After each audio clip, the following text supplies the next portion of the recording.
We got mics up and going? Not yet. Wait, maybe. I don't know. Let's see. Nope, not yet. Where am I? Oh, I was ready though. I had them all selected. Look at that. Good to go. Is yours going? Does your mic have... Yeah. Yeah, it does. Yes, it does. Okay, great. Fantastic. We're ready, bro. It's on. It's on. That was a good one. A little shake in there.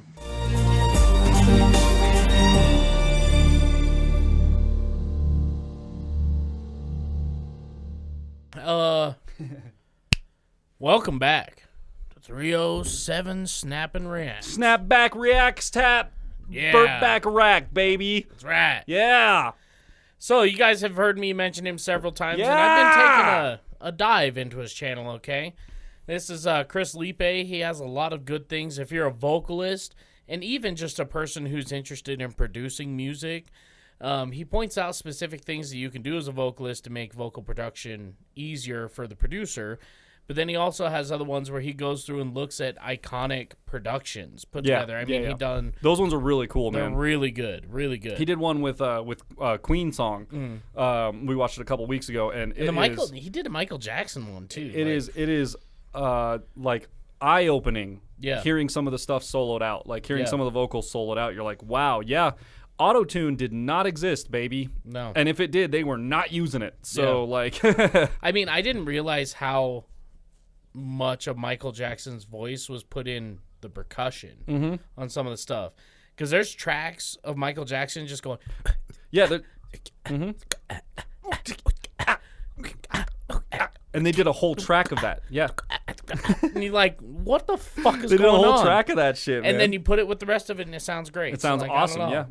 Have a guy in there and fucking line it up with all the drum stuff, and you got a beatbox, basically. Yeah, it's just some crazy, added effects man. for a beatbox. It's amazing. So, but this one, he's talking about developing falsetto versus head voice versus mixed voice. Now, you guys have heard us talk about falsetto, head voice, and mixed voice. And I figure if you guys are going to hang around the channel very long and you guys want to know what we're talking about, this is a good video where he talks and kind of breaks it down. He goes, a lot of people, now I have seen this video, Matt hasn't, but a lot of people will say, oh, falsetto's different than head voice. He brings a different perspective. And I think it's really interesting. I kind of see it that way. Falsetto is different than head voice. I think the argument is that a lot of people think it's the same thing. Yeah, I think it's different. No, a lot of people say that it's separate, and he has an opinion that states the opposite. He goes, no, it's all one thing. I mean, and here's why, and he seeks to prove it in this video. From what he'll explain it. I was just about to like try and give you a brief description, but yeah, he'll explain it. The brief description I was described when I was taking choir is falsetto refers to a male vocal reaching up beyond what was considered chest voice, and then head voice is when a female vocal does the same thing. Okay, but I mean, there's some males who have falsetto that's higher than another female. Oh, yeah. Who, like, I mean... Oh, yeah, dude. So, is there really a difference? I don't know. Chris Liepe gonna tell us. Let's find out. What really matters and what doesn't. Like, comment, subscribe. Go over to Chris Liepe's page and subscribe to him. I'm not sure. I haven't actually checked his subscriber count. He's at 250,000. Good for him. He just broke 250,000. Damn, dude. Nice. Man, he's got a lot of good content. It's well deserved. I know that. I think when Glenn Fricker, the producer that I watch, I think when he hit 250,000, that's kind of when he was like, I can do this full time, and I'm fully supported by YouTube and my supporters and stuff. So that's a big milestone, man. Good for them. Sure. That's amazing. 10 times the amount. 10 times? 100 times? 10 times? 100 times? 100 times the amount? 10 times the amount we have? 10 times 20, 22,500. 250,000. Yeah. So 10 times the amount. Yeah, I'm smart. See, I did math classes, and when I was I had to think about it for a second. 14. God, me too. I'm like, is it 100 times? 100 times would be 2 million. 2.5 million. Yeah. Anyways, that's how good we are at math. Let's do it. Let's get it. Let's see what he has to say. This video has been another popular request in the comment section. How do I develop my falsetto or my head voice? How do I know whether I'm in head voice or falsetto? What's the difference between those and pursuing mixed voice? All great questions. And if you search YouTube or search the internet for answers to those questions, you get a lot of range. So in this video, I'm going to show you and let you hear the differences between mixed voice, falsetto, head voice, and if you are doing some of the same sounds that I'm doing, you'll be able to tell what the difference is in your own voice. Then we're going to work on applying them, developing them, and being artistic with them. And as I've said in lots of other videos on this channel, knowing the terms, knowing that you're using falsetto versus head voice isn't really that important. What's really important is that we understand how to use our voice to express the kind of emotion and kind of dynamic that we want to express. And in this case, we're going to dive into 3 factors or 3 areas of our voice: closure, chord closure, airflow, and positioning. We're going to try to blend all 3: mix, falsetto, head voice, and not say that we have to be classified as doing one or the other, but rather learning how to bridge the gap, learning how to be sensitive to the feel of our vocal cord positioning and closure and airflow so that we can be as artistic as possible. Wow.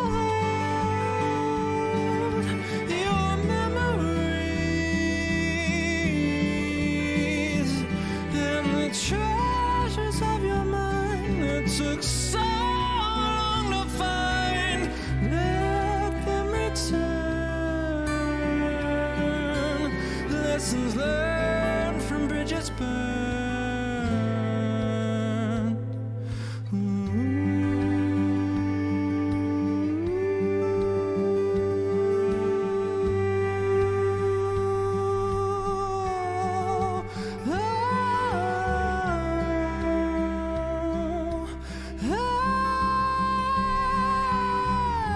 Before we go any further, a lot of the stuff that I'm going to be I will say, this is one of my favorite things about his videos, is he gives you an intro of what you're going to be talking about.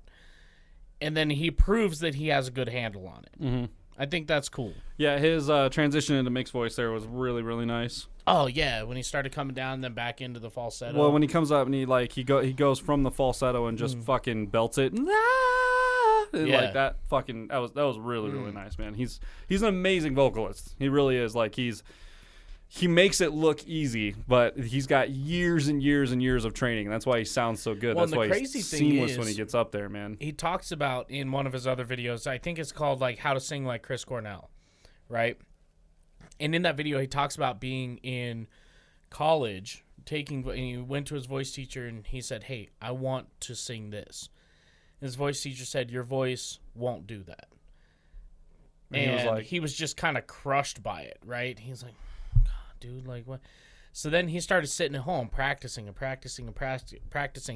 what he found is that like 30 to 40% of what they taught him, he had to just throw out the window. Bullshit, yeah. Yeah. And so like he's like, "Look, there's all these terms they want you to learn and all." He's like, "None of that matters. You need to get familiar with your own voice, and once you become familiar with it, then you're able to do what you want." Yeah, that's a big thing. That's a big thing across the entire music spectrum. Like, stop worrying about the terminology and start worrying about the performance and how it feels. Yeah. And that's what he talked about at the beginning. Like, we're going to learn how it feels to transition between those things and not necessarily worry about when you're in those things, just when those things are necessary and when it's time to do it and when it's time to not, like that kind of a thing. Before we go any further, a lot of the stuff that I'm going to be working with in this video assumes that you already understand the basics of breath support. You understand where to get your power from when you sing. Oh. Sirens. There's all the dogs. Yeah, there's I was like, why is my dog barking? Because my dog doesn't bark at all, ever really, unless I provoke her and she's out there fucking yapping. I'm like, what the hell is doing? So we hit pause. Just hear all we can hear all the neighborhood dogs going off. So there's a siren going by. Anyway, sorry, distraction. Let's go. Sing, and you have some experience with singing in other than chest voice. If you want to take your voice further and develop a solid foundation for the things that I just mentioned, be sure to click the link below and join my free vocal course. So as I said earlier, we're going to look at 3 components in depth as far as how they relate to different types of voices. And we're going to blur the lines between all of them. So if I just hold a note, like that, in my chest resonance, that's where we'll start. I am using a medium amount of airflow, and I have good chord closure. Ah versus ah. I'm using the same amount of airflow, but the closure is not as constant, so it sounds airier, raspier.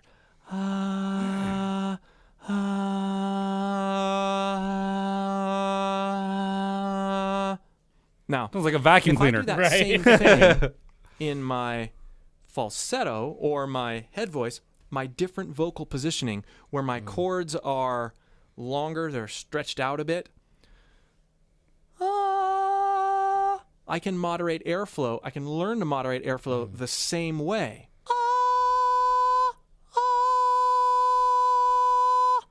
There's good closure, even though my chords are longer. And there's the same note where I am leaving my chords less closed and a little bit floppier, allowing more air through.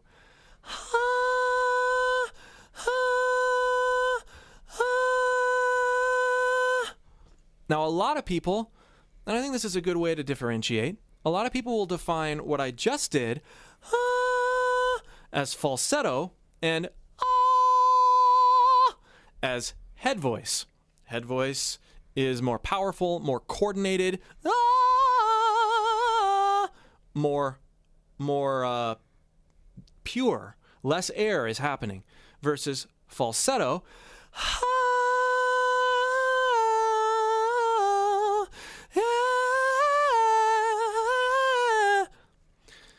But here's where I think it doesn't matter so much whether we're saying one is one or the other. We can do that same thing in our chest resonance. That's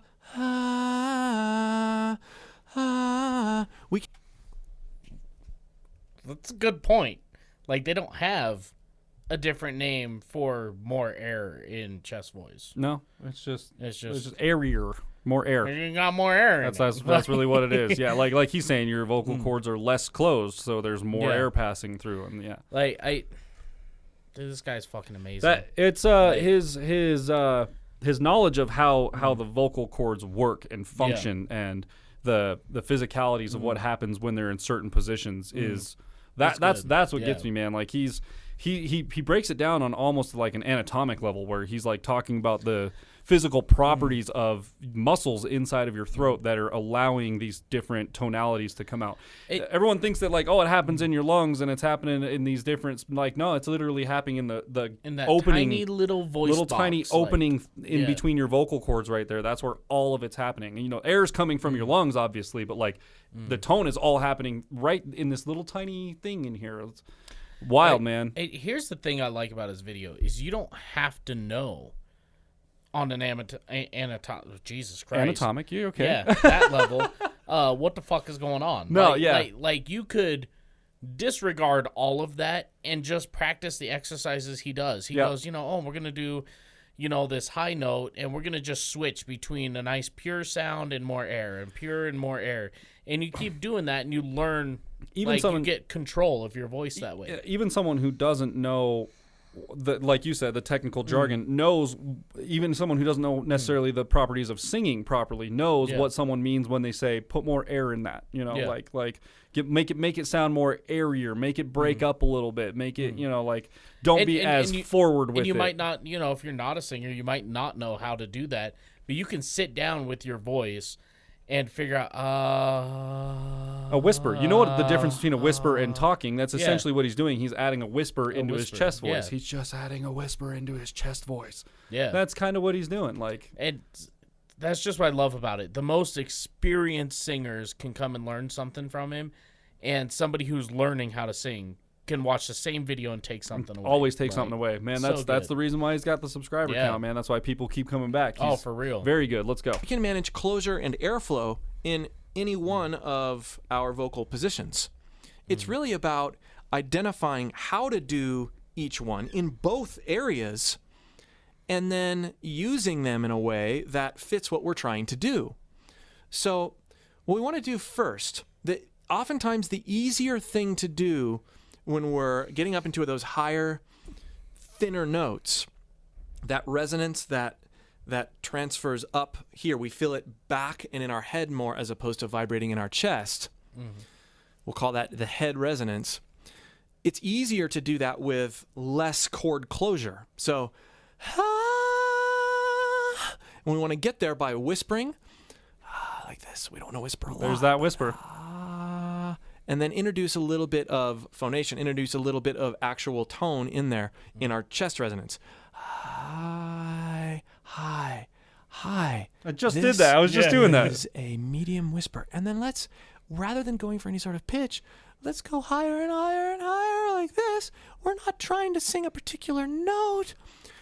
That's your favorite part of his videos, huh? Open, like we're hoarse, like we're sort of trying to whisper. This is the other thing, too. If you guys haven't watched his video on how to sing, like, I think it was Steven Tyler, right? Yeah, I think so. I don't remember what the I think video you might was be called, right, yeah. But, he talks about speech level engagement. And if you can speak, like Mickey Mouse, well, you can sing like Mickey Mouse. If you can reach those notes in your speech level engagement, you should be able to sing those notes. There shouldn't be any difference in the fact that you're singing them. So you just have to figure out how that feels when you're like this, and then actually turn it into a note. So and then add the proper amount of air, and push the right amount of air through, add the correct pitch to it, and then before you know it, you're singing in falsetto or you're singing in some different tone that you didn't know you had. So this is what he's touching on, is starting your speech level engagement. Like, I love that. Yeah, and it gets really weird. It feels weird. It's a vocal coach thing. So like, this is what vocal coaches do. When you're sitting at your house. This is what vocal coaches do, man.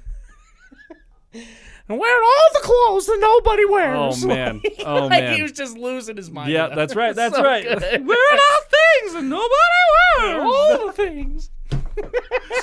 Go check out some of his other content. He's got amazing stuff. Good. And it's very, very informative and educational also at the same time. So, and can kind of give you an insight into some of the stuff we do around here, too. We take a lot of inspiration from these guys on the internet. So, leaving our chords kind of open, like we're hoarse, like we're sort of trying to whisper, and we're going higher and higher and higher and higher. That would be a falsetto sound. Now, let's try to close them off just like we do here. Now I'm going to talk like Mickey Mouse. Now, some people would call this falsetto too. That's fine. That's fine. Hi. Mickey has good closure, right? Mickey is not, hey, oh, no. He's Michael Jackson. Oh, no. So experimenting with the different feels there, where we're letting our chords pass more air versus having them closed. And this is really an exercise in using compression. Because once we close those chords in either resonance, hey, we can add more compression. If you haven't seen my video on compression, be sure to watch it. Compression is essentially holding back air, pushing more air from our primary support, and using a different mechanism in our throat to hold back air. Hey, which can lead to grit. Or it can just lead to a more... He's talking about pooping. I'm serious. Like, that's a real thing. Like, Melissa Cross is another vocal coach that I've watched, and kind of like, she was kind of my introduction into how to sing gritty. Really, like, it's kind of funny to think about, but like, when I'm up there on stage and I'm singing gritty notes, I'm pushing with my stomach like I'm trying to push out a poop. I'm not even kidding. Like, and if you think about it, when you're exerting force, or like, even say you were trying to lift a really heavy weight off your chest, when you're trying to push, you're pushing with all of that abdominal, all those muscles, and it's what causes the grit to come out in your voice. And I think Chris Liepe has like a thing that he uses for his classes, a word for that, like lifting the heavy box or something like that. Something like that, yeah. Yep, it's that. And Melissa Cross has some term for it, too. I can't remember what it is. Because, you'll be at work trying to get that bolt loose. And you get... Yeah, it's the same thing. Yeah, shit your pants getting a bolt loose. You know what I mean? Shit your pants, fucking restring, singing, doing it. Yeah, whatever. Like, that's the real muscle that you use in singing. It's crazy. Which can lead to grit, or it can just lead to a more defined and pure sound if we're balancing it right. hey. Obviously, no compression. I'm letting tons of air through. Hey, hey, using a little bit of compression, but enough to just make sure I have chord closure. It's not like I'm backing up air. Now I'm backing up air. Now I'm backing up air. Yes, I am. Smart, Let's man. take the same thing to the higher resonance. Letting lots of air through. Then doing that, I'm using a little bit of compression. Now because the chords are closed, I can use even more compression. And now it starts to sound pretty full. But it's the same vocal positioning as falsetto. I think that's where people get hung up. And it's important to note that a well-supported head voice using some compression is a form of mix. La, la, la, la, la. If you get that down, if you're able to support your head voice, making the transition to a chesty mix, like so many of us like to get, is the next natural progression. I've done lots of videos on mix and chesty mix, so be sure to check those out. So let's take the transition again.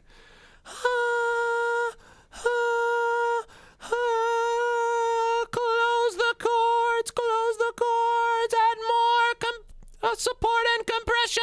Oh, yes, yes, yes. Now let's go to the chesty mix. La, la, la, la, la, la, la, la. Damn. You can really take it all the way there by understanding how to gradually add different aspects to the feel.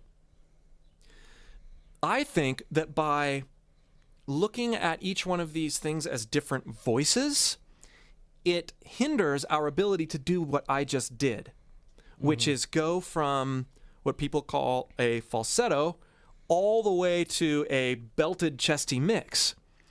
I want to think of it as one voice, as one thing, but by adding different aspects and adjusting the feel little bits here and there, I'm able to span the whole range without the trouble of separation. So let's span that whole range of sound and feel again. And try this yourself. Try to get close to some of these things and see if you can do it.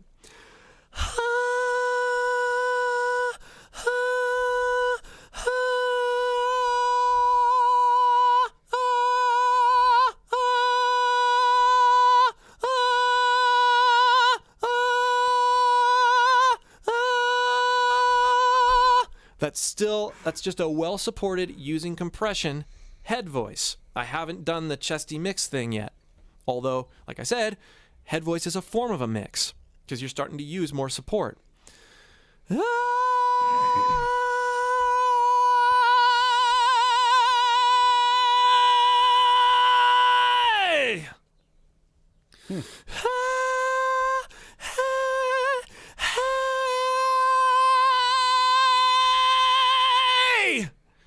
That's crazy.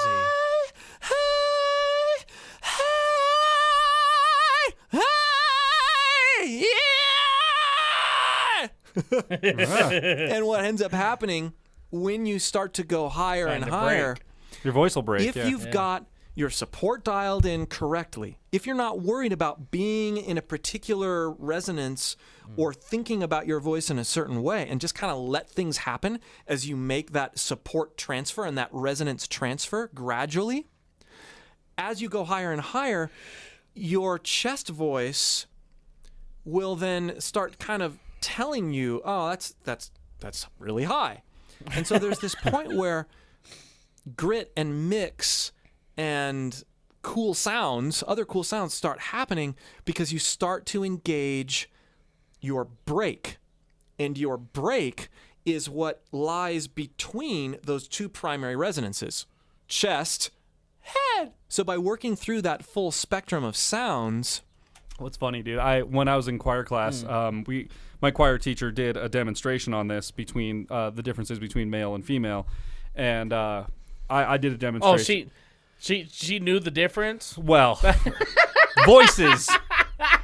And yeah. Well, nowadays you never fucking know. Honestly, God. man. A dude knows. I love those guys walk around. Can you define a woman? And they're like, dude, I don't even want to like. I'm not doing this. No. I'm not doing this.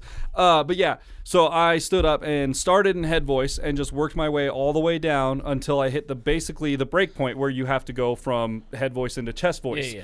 And it's a pretty definable moment. Like if you're doing it slowly, like there's a clear rollover. Yeah, there's a clear like, and then there's just this little bump, and then you're in your lower register. Whereas women don't have as much of that because they don't have a big Adam's apple in the fucking way of their two registers doing that whole thing. But yeah, it's kind of what he's talking about, just like you have that break in there, and that break is kind of what defines.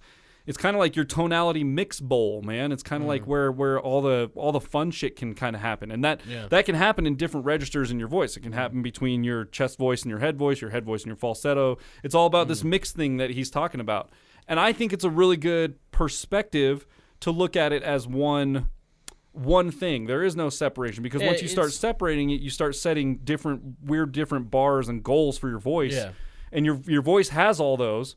I mean, listen to how high people's voices can get. You have all the tonality ranges in there. That's fine. It's just about... Like, the point is he's like, all these notes are there. Yeah, they're in your register. Whether you can achieve them or not is entirely up to how much work you want to put in. But when you break it into sections, it kind of limits you as to your thinking and your approach towards building boxes you in to like my range is only between these notes and these notes. These other notes I just don't even think about because those are that's out of my range. Like, well, not really. You can hit those. You have to train your muscles to be able to hit those notes, and there's going to be some mixing and some tonality variations that are going to come along with it. And knowing what that feels like when it happens. Yeah. One of the things that I found through him is when he talks about that break. When you find that break, that's where a lot of metal screams come from. Is they're real familiar with that break. Yep. And they take it. They use it. They use the break. Oh, a lot. Yeah. So I've been practicing a little bit. Like I'm not going out and produce a scream track. Okay, it's just not gonna happen. But it's just something that interests me. Something I can add to my, the repertoire. If you need it. Just break out one day, whatever. But whatever. It's just good stuff to know if you're gonna record your voice. Just be prepared for anything. It's always practice, and a voice is an instrument that you can practice any time of the day, man. And that's kind of what you're getting at. It's just like, I don't know, it's just something I want to practice for a little bit. I'll be at work and talking to Mason all like ignorant, using speech level engagement, Hey, Mason! Oh, boy! Oh, boy! We let the voice do its thing naturally, and we capitalize on what it's good at, and then the awareness of our break becomes our good friend. Let's do it a couple more times. And this time, I'm going to use the word or sound yai. Yai, yai, yai, yai, yai. And this is how you should practice and start discovering it. Whisper. Yai, yai, yai, yai, yai, yai, yai, yai. Like that. Then yai, yai, yai, yai, yai. In your chest resonance, in your primary resonance. Yai, yai, yai, yai. Now throw it up so you feel it here. Don't worry about hitting a particular pitch. And it's okay if it's weak and raspy. It's supposed to be at this point. We're getting familiar with how every stage feels.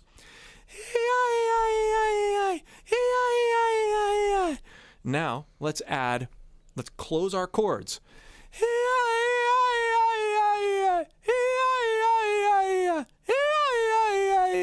Now let's aim for more support.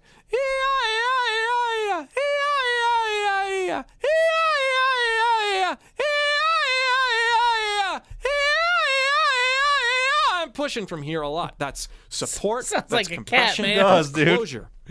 And we're going to keep going and add more compression until our vocal cords are holding back tons of air. And as we keep pushing, we're going to start to feel the resonance want to transfer from here to here, even though we're high. That's going to engage our body's natural response to want to use the break. And then using that feel, we're going to kind of sit in it. And that's where our grit is going to come from. It's super cool.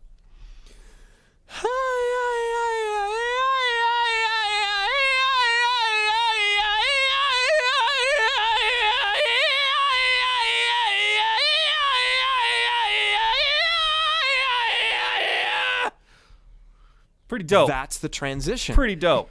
It's up. Here's the thing. It's not pretty. It's ugly. Yeah. But you know where that feeling is now. Yeah. You're like, okay. Well, and he's not working super hard to get it either. It's not to like get a note. It's not like he's in there like breaking his balls to try and push that tonality out of there. It's all coming from just a little compression in his stomach. It's pushing out a poop. Whatever note comes out is slowly what comes pushing out a poop. Doing that kind of a thing, man.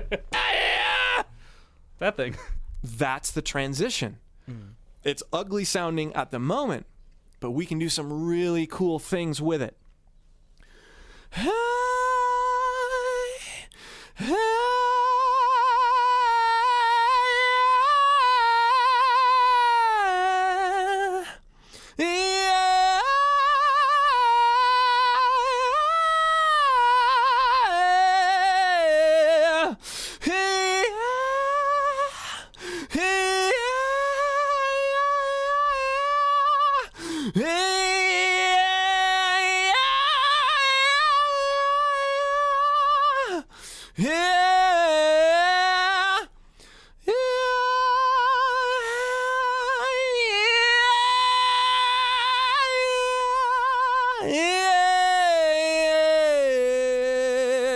Part of truly developing your falsetto. His breathing is insane, man. Oh, dude, for real. His breathing is he has to do so many vocal or breathing techniques, man. Breathing practices, like, woo. He got a lot of wind in there. Dude, he's got so much air in those lungs, man. Holy crap! I was just noticing that. Like, Wyoming ain't got a whole lot of wind up here. Well, we got wind. We just ain't got no air. Yeah, there you go.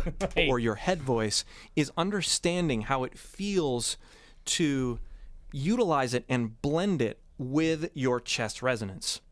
That's what makes it, that's what sells it. That's what makes it really cool and usable. I think a lot of people, when they start going about developing their falsetto, they're like, okay, now I'm singing falsetto. Okay, now I'm singing chest voice. And they treat it as two separate things. Don't do that. Make it your goal to treat it as one thing and develop them together. Now, I'm going to throw on a track. You heard a little bit of it in the beginning. I'm going to muse over it like I've done many times before, and I'm going to blend things. I'm going to be in pure falsetto. I'm going to be in head voice. There's going to be a little bit of chest in there. I'm going to be very contemplative while I'm doing it. I'm very careful. And remember, it doesn't really matter what it's called. It matters how we use them all together. And that helps each one of those classifications, if we care to make them, feel and sound stronger and more intentional. Let me know what you think of this video. If you have any questions, be sure to post them below. Also, be sure to join my free singing course if you haven't already. We'll see you for more real soon.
Wow. Yeah. And he's just an insane singer, man. He's got a good voice. He's just been practicing for so long, dude. Oh, yeah. You can tell that all of his techniques His vocal control is he's spot on. Anytime he tier. needs to move somewhere, he's just he can just pop right to it, dude. That's yeah. he's a talent for sure, and he's got really, really sound, smart advice. I love his perspective of let's not look at it as separate things. Like I don't like this whole your voice is divided into bass, middle, treble, soprano, all that crap. Like no, you just have a voice. Yeah. And your voice can do all sorts of these weird, crazy, outlandish things that you can grab a hold of and start to control. And before you know it, you're doing these Mercury, Steven Tyler-ish type of vocal things that you even I Prevail, Asking Alexandria type of vocal things that you didn't even know you were capable of. And it's all just because of a little practice and a little bit of... And a change of mindset. Dude, a change... And like... Man, is there some sort like look, I know it's really embarrassing, right, to sit in your room. Your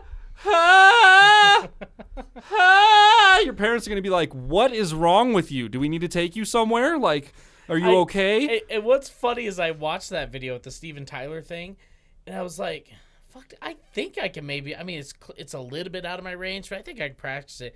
I sat at home for 20 minutes and just wear clothes and nobody wears. Do the same thing he does.